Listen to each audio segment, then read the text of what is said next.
Iran rejects all compromise at fifth round of talks. Would U.S. begin? This is a Breitbart story, Rob. I think you got a video on this one here. If you can play this clip. Here's President Trump. Watch this one here. Go for it. We had some very good talks with Iran yesterday and today, and let's see what happens. But I think we could have some good news on the Iran front. Likewise with Hamas on Gaza. We want to see if we can stop that. And Israel, we've been talking to them, and we want to see if we can stop that whole situation as quickly as possible. But having to do with nuclear, we've had some very, very good talks with Iran, and I don't know if I'll be telling you anything good or bad over the next 2 days, but I have a feeling I might be telling you something good. We've had some real progress, serious progress.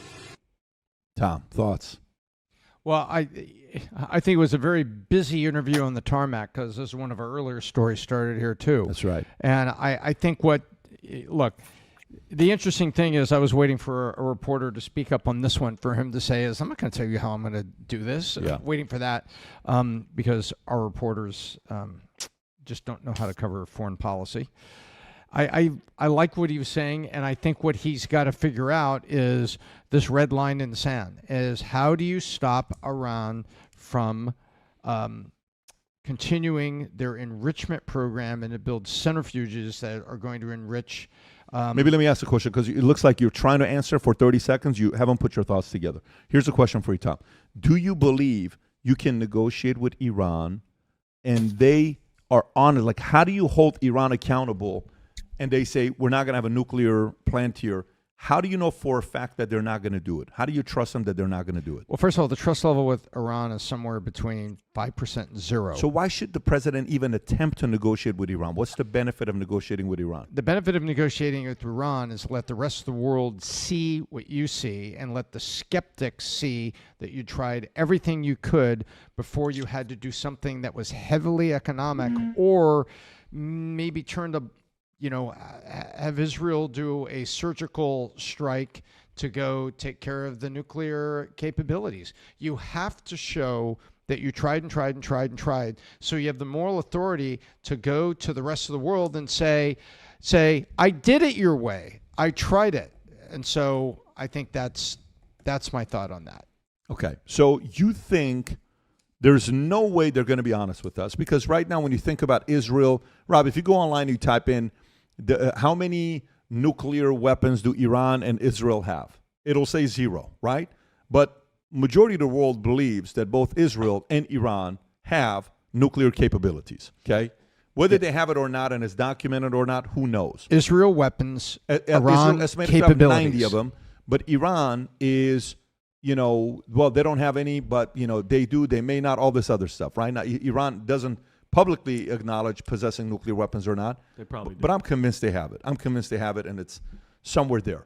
Why would you negotiate with them? So it's only for public to show the world that we are willing to work with them, to see how far along we can go with them, with Iran. Adam, what is your position here with negotiating with Iran? This is a 5th round, and the president says, I'm going to have some good news. What could actually be good news that you would believe? That you would believe Iran's side? I don't agree with you, PBD, that Iran already has a nuclear weapon. In my opinion, I could be wrong. The reason I'm so adamant about that is because I firmly believe if they had a weapon, they will use it and make everybody, including Israel and anyone in that surrounding area, go meet Allah. So it's no secret that nuclear physicists based in Iran go missing for some convenient reason because Israel believes in self-perseverance and eliminating the threat before it actually occurs. So every single one of these major components has a agenda. Israel wants a nuclear weapon to either A, use it, or B, hold the world hostage. The United States under Trump has a simple goal of getting a good deal. Don't forget there was a bad deal in place under Obama that Trump reversed, and now they're trying to come up with a framework of a good deal, whatever that means. And then Israel, who's basically looking at the Iran and the world jockey for position. And Israel is basically just saying, we don't want to be nuclear annihilated. And in my opinion, Israel could potentially strike first if they truly think that Iran actually has a nuclear weapon, because Iran would use it based on all estimations.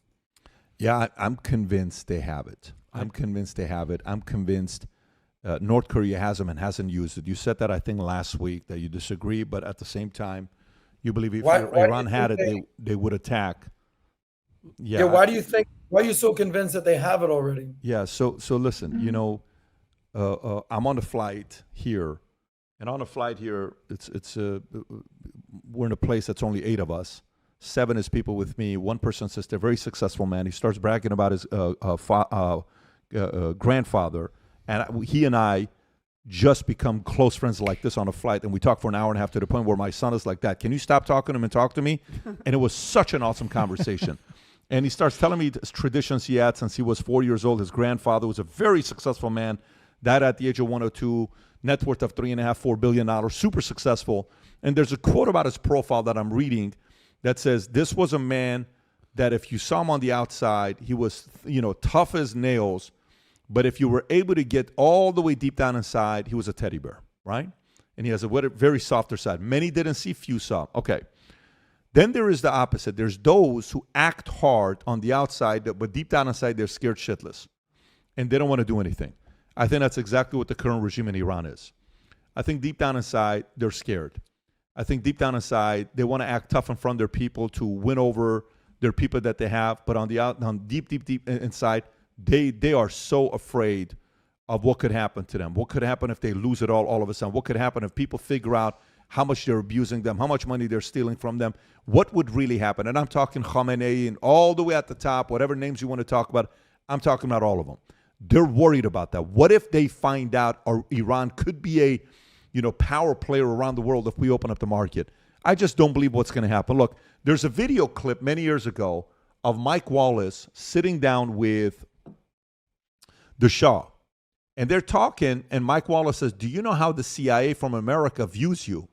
Because what do most people say after Mossadegh? They say the Shah is whose puppet? They say the Shah is the West puppet. He's a puppet of the West. He's a West puppet. Look how U.S. CIA profiling Shah, because the Shah says, you can tell me what they think about me. Have you seen this clip before? Watch this clip here. It's fascinating. A psychological profile. Go back a little bit, Rob. We missed the first second. Please. Yeah, go for it. Are you aware of a CIA psychological profile about you, sir? No, I must admit that it's the first time I hear that. Truly? Yes? What is it? Would you be interested in hearing what the CIA had to say? Yes, why not? Really? Yes, why not? I have your permission. Yes, sure. You won't send me to the Savak if I ask? Listen. No, I would spare you this terrible ordeal of going through torture. This secret study portrays the Shah as a brilliant but dangerous megalomaniac who is likely to pursue his own aims in disregard of U.S. interests. So how could I be your man, your agent? How do you mean? Safeguarding your interests. Well, it says that the Shah is an uncertain ally. His dreams of glory apparently... I know. So you would like me to be your stooge? Do you want me to go on, or shall I forget about this? Well, some funny points, why not? Love him. Just being brutally honest, right? Just being brutally honest. You watch this video, Rob, can you show this is the Shah, and guess who's in the back seat? Who do you think? This is a roller coaster ride. The Shah and the Queen are in the front. Guess who's getting in the back seat? Play the clip, and you'll see in a second. There's the Shah of Iran and his pretty empress in the front seat, and Walt Disney and the pretty hostess in the back. Walt Disney in the back.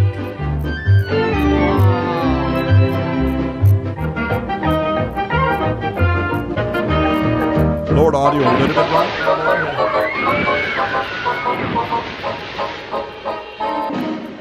What a random group of people. But let me show you. Okay, pause it. Okay, you know what this is like? This is like showing, Rob, this is like showing, go to show the picture of Khamenei. Go to show the current president of Iran, or the Khamenei, if you can type in. This is like showing Khamenei right now gets in a roller coaster ride with his wife and Bob Iger and his wife. Well, okay, well, there goes the hat. With that, How do you do that? oh, that's so How do you do bad. that It's today? not It's like- happening. But the point is, Iranians have to realize what Iranians had at one point was absolutely amazing. The access to resources, the place where everybody wanted to visit, a place where everybody could go and have some business as well, advertise as well. Watch this clip here showing women in different countries in the 70s versus today. This is Iraqi women in the 70s. Go ahead and play the clip. Who looks happier? Them? Nope. Who looks happier? Them. The Egyptian woman, 50s, or them? No. Lower the audio a little bit, Rob, so we don't get any other stuff. Look at this one. Algerian woman, 1970, today. Okay? And this continues. Syrian woman, 1973, today. Boom. Who looks happier? Actually, logical question. Iranian woman in the 70s, No. today. Iranian woman, 2023. Okay? Afghan woman, 1958 versus today. No. Who looks happier? Well, I What do you really mean? You can't can't. even You know, tell. I think it would be unfair to judge this tell. because you can't see their faces anymore. So how do you know if they're Yeah, happy? I wouldn't know. And Listen, it's- this message is being given more to the Iranian people than anything else. That you have to realize when you have something with beautiful natural resources, incredible history. I've been to a lot of incredible museums in my life. Truly, a lot of incredible museums in my life. Some incredible places in Greece. You go to Acropolis, magical. I don't know if you've been. Of course, we're going to go when you see it. Adam, you've been to Acropolis. It's something else, right? Tom, you've been to Acropolis. Oh, my something goodness. else. You go and see where people fought. Alexander the Great. You go to, Italy. Beautiful places. Your Venice. The, cathedrals they built. Christopher Columbus walked here and all this other stuff. All these museums in America. Nothing comes close to the museums you go to in Iran. It's such obviously, I've never been to Israel, so I can't sit there. I look forward to going to Israel to see where Jesus walked and kind of go through, Of course. see a lot of those things. We probably will be doing that here in the next couple of years. I can't wait to do that. But Iran, nothing like seeing the history of Iran. There's something very unique about it. And I'd like to see very early in the next few years, future looks bright, I'd like to do a hat like this with Iran on the side instead of Florida, because right now Florida was first place, second was Texas, third was California, And then fourth New York. was New New York, York. fourth was last place, right? Florida was first place. I'd like to do these hats, except you know what I want these hats to be? To put the map of Iran. Oh, Okay, that'd be sick. I'd love to go and have that experience. Imagine we go with a big group of people together to go and travel there and have some kebab, have some lokme kebab, have Go to some Masabzi. liver, jigar, Jigar. and like with the seasoning on top of it, with the the what do you call the corn with the salt, and oh my God, and listening to all the Dela michad be'isfahan bargardam, and you see Tom behind, go. it's just shaking his head, Tom, it's just go. going like My this. favorite song. Yeah, they're My doing what favorite his thing. song. It's in my top 5. Yeah, I know it is in your top 5, but that is the part that I'd like to see happen. And you know who's capable of making this happen? It's hard. The Iranian people, as well as a little bit of help. The Queen the other day said it's very obvious we're not getting any help from President Trump to help Iran be free again. That comment was made. That the current administration is not helping that happen. There's a difference between the queen Which and queen? that guy. Farah. There's only one. Farah. Yep. And what's her relationship with that She guy? was the husband. She was the wife of the Shah of Iran. Oh, okay. Yeah. So Pat, does this She's still alive? Yes, she is. So question, Oh. because historically you could kind of help me out. So the switch from the leader that made that happen, who got him out and put in the new one? Is it the people or was it? Oh, that's a very complicated story that a lot of All right, people. Benny, where you been? Yeah, No, it's- hold on. So Pat, do the people have the power right now? The people to change that guy, like how we did, how America did with Trump winning in 2016, then what happened in 2020, and then coming back, and the people are like, no, we don't give a damn what you guys are trying to say what we want. This is what we want. Let me tell you what they have. You ready? These are two things they got. These two things. Mhm. This is what they have. They have a phone with a camera and they got a mic. This is the most important weapon Iranians have. There's not a more important weapon than this. It's called a phone record post. It's called a mic. Talk into it and get louder and louder and louder. There's plenty of them that are doing it and expose.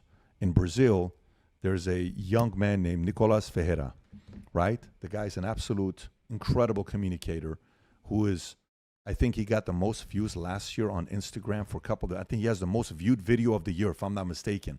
This guy's an absolute amazing young stud that'll be a president of Brazil probably by 2036, around that time.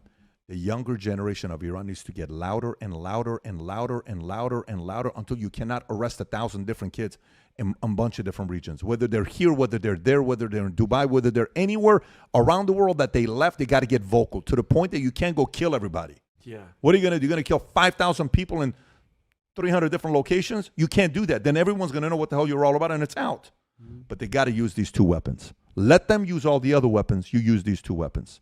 And it's going to take a level of courage. I think this next generation, we're going to see some heroes in Iran we've never seen before who are going to go in the history books of bringing peace in the Middle East, of truly bringing peace in the Middle East. The kind of peace that this man, Mohammad Reza Shah Pahlavi, had in Iran pre-1979 when it was free. But that's going to take a while. But those two weapons are available to everybody. You know, we accidentally started, some guy who's a fan of Valuetainment starts an Instagram account called VT Farsi. Okay, and if you go to VT Farsi, we don't do this. Just so you know this, if you go to VT Farsi, Rob, you got to put VT Farsi together. Yeah, put VT Farsi together, and look how he does it. I don't even know how he does it, by the way. And it gets millions of views, okay? Can you go to the Reels, Rob? Go to the Reels if it shows up. Go to the Reels that he's got. He's got the top 3 pinned over there. 1.4. Go to, say, the first one. Whichever one that they translate my voice. Let's see if this is the one. Go ahead. هم تو یه قاب فرق ایران قبل و بعد از انقلابو بهتون نشون بدم. اگه میخواین فرقشو بفهمین فقط به این دوتا شعری که بچه‌های ایرانی بعد از انقلاب و زمان شاه میخونن گوش کنین. فرق دوتا طرز تفکر رو متوجه میشین؟ Evil America, listen carefully. This is the code name for our operation. These are words from our promise Allah. You can pause it here. But this is the power today. Ooh, there's a couple media companies that did it right. Use these two weapons. Use these two weapons you got. Use them accordingly. Unite, find each other, get loud, create groups, first start small, local, then go regional, then go national, then go international, and then create big Telegram groups. And it's already been done, by the way. It's already been done, but a big part of it is who's going to get the credit, who's going to get the credit, who's going to get the credit. You want freedom is what you want. I don't care who gets the credit. You just want to make sure that freedom happens there. But eventually, God willing, this will happen. And it'll actually make the world a safer place for a lot of other people. Rob, can you show us the new gear we have with Valuetainment merch for those that go to the gym and work out? Go for it, Rob.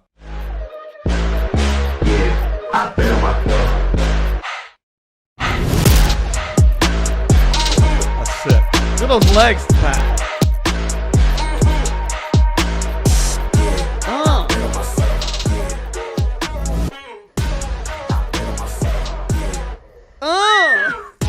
See the eye wink? You seeing that little wink at the end there? I So like that that. sound else for you, baby. All right. The go future looks to- strong and sweaty. Go to vtmerch.com, place your order, get your gear, go to the gym, sport the future looks bright.